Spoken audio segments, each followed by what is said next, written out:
The difficult part about how Point is configured at this time is when you enter the building, you have the ability to go right down the main hallway here. And we don't have direct access to our main office, so we are unable to see our visitors coming right into the main building.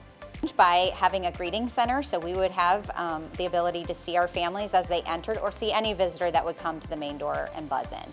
For safety purposes first, we want to have a bigger view of who's coming to our doors and who's asking to enter instead of just a camera-sized view. Right now we rely on a camera to show us who's entering and who wants access to our building, but also to welcome our families. We want to have the ability to greet our families and be able to see them as they come and go.